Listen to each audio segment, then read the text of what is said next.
Published 1730 EDT, the 2nd of September 2017. Updated 1822 EDT, the 2nd of September 2017. Monday's World Cup qualifier against Slovakia is the most pressurised game for England since Iceland at Euro 2016. The two matches against Scotland were great occasions, with the passion and atmosphere created by the fans. But in terms of football, there is so much at stake this time. England are ahead of Slovakia in Group F by 2 points, and defeat would leave Gareth Southgate's men with concerns about making it to Russia. England starlet Marcus Rashford took his form at club level with him on international duty. Rashford has enjoyed a fine start this season with Manchester United, and he was lively in Malta. This match is going to have a real edge, and you can't say that about every international fixture. My biggest disappointment with England is that I haven't seen any progression since the Euros in terms of breaking teams down. Though England won 40 in Malta on Friday, they were flattered by 3 late goals. Before then, we lacked the timing and movement from wide positions to get behind two banks of defenders. We have players who can exploit space, but not that gifted individual in midfield who can drop a shoulder and go past 3 defenders. So we need attacking players who stay wide and not rely on our fullbacks to provide that width. Slovakia will provide a real edge to the clash at Wembley on Monday, and Rashford is a threat. Harry Kane will lead the line for England, and he can benefit from Rashford being played wide. I believe Marcus Rashford should be a certainty to start against Slovakia, and I think he will. He's still only 19, but it's not a gamble. You know what you are going to get from the kid. He'll end up as a fine centre-forward one day, but right now he's at his most dangerous wide, with the pace and power to stretch defenders. I'm impressed by his starting position, sideways on he is ready to face defenders when he receives the ball rather than playing with his back to goal. And he can still arrive in the box coming from a deeper and wider position. It would be a test for him if he had to play France or Germany, because part of his job would be to track the fullbacks, but playing against Slovakia at Wembley is going to be an asset, even if the visitors won't be as defensively minded compared with Euro 2016, when they were happy to draw 0-0 with England in a group game. Slovakia have some well-known names like MaltaThis, Marek Hamsik, and former Liverpool defender Martin Skrtel, and are no pushovers. But they won't fancy facing Rashford. MaltaThis Marek Hamsik will provide England with plenty of questions with his creativity. Gareth Southgate will have to decide whether to start with Rashford or Raheem Sterling at Euro 2016. The Manchester United youngster was in the squad but given very little game time, just 17 minutes as a substitute against Wales and 4 versus Iceland. He's gained experience in the Premier League and Europe since then, and made a difference when he came off the bench in Malta at a time when England were displaying all their old failings. I also think Rashford's presence will help Dele Alli. The 21-year-old didn't have his best game in Malta, partly because Raheem Sterling and Alex Oxlade-Chamberlain kept coming inside and Ali found it hard to find space. Credit to him then that he still had an impact on the game. He got into the penalty area, and when he couldn't get his own shot away, he had the vision to see Harry Kane's little movement and the coolness to find him with a pass for the important opening goal. Southgate will expect a more open game against Slovakia, with top spot on the lineate Wembley. I expect Ali to get into the box 8, 9, 10 times. If Rashford stays wide, he will create space for the Spurs man.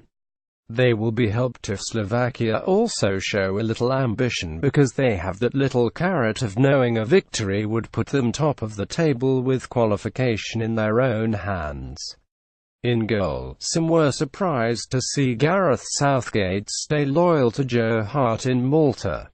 IWASNT, because Hart deserved the loyalty from the manager, particularly after his display in securing a 0-0 draw in Slovenia earlier in the group. I covered Hart's last Premier League game for West Ham when they were beaten 30 by Newcastle. Despite the result, he made 2 or 3 outstanding saves, and not every goal conceded at club level is the goalkeeper's fault. Hart is under pressure for his England jersey from Jack Butland, Jordan Pickford and others, and I think that is useful for Gareth because he knows HES being pushed for the first time. Joe Hart is ready to fight for his England place despite West Ham's poor start to the season. Jordan Henderson wore the captain's armband against Malta and did well. Gareth Southgate has tried to downplay the issue, and while I agree with that in general, I feel he should pick a skipper in advance of the World Cup. The best teams have several leaders, and Gary Cahill and Henderson both come into the category. But international teams differ from the club game when it comes to the captaincy, and there is an argument for having the player with the biggest status step forward to shake hands, swap pennants, and meet the referee before kick-off. It adds to the aura of the England team. Alan Shearer was my captain for the 1998 World Cup in France, which didn't reduce the importance of Tony Adams or Paul Ince Sheringham as leaders in the dressing room or on the pitch. So if Harry Kane is to step forward with the armband for the opening game of the 2018 World Cup, I wouldn't be disappointed. Jordan Henderson skipped the side, but other nations have more creativity in the centre. Kane created space for himself before firing England into the lead against Malta on Friday. What made this transfer window stand out were the number of players you expected to move but didn't: Philippe Coutinho, Alexis Sanchez, Virgil van Dijk, Johnny Evans and Diego Costa among them. It appears the balance of power has shifted from the star players and their agents to the clubs, and I think it's a good thing for the game and the industry. Agents want people to move since they get paid ridiculous sums of money when transfers happen, and that motivation is often a trigger for the biggest deals, quite apart from the player's own ambition. And when an agent receives his cut, the money invariably goes out of the game. But in this window clubs were determined not to be manipulated. I confess I thought all those players in the end would be sold because that's what has happened in the past, but not this time. Strangely enough, the incredible sums of money in the game and the £200 million Neymar deal, which had a knock-on effect on the market, may help clubs hold on to players in the long term. Chelsea striker Diego Costa is still in Brazil and spent the weekend playing beach football. Costa has been encouraged by Atletico Madrid to make peace with his current employers. When clubs sign players for huge sums, they are going to lock them into long-term deals, 5 or 6 years. They wouldn't spend £60 million and then offer a 3-year deal which would leave them vulnerable after a season. Players are happy to sign long-term deals on big money for the security. One contract can set them up for life. But it also hands clubs power. They are no longer under pressure to sell quickly because the contract is running down. Top players have had it both ways for a long time. The guarantee of big wages, but the feeling they can always get out of a contract if they want. It's not so bad for clubs to wrest back some control. The clubs who did the transfer business early look the shrewdest, most notably Manchester United and Manchester City, though they ended up frustrated over Sanchez and Evans. On deadline day, the surprise was Fernando Llorente going to Spurs from Swansea.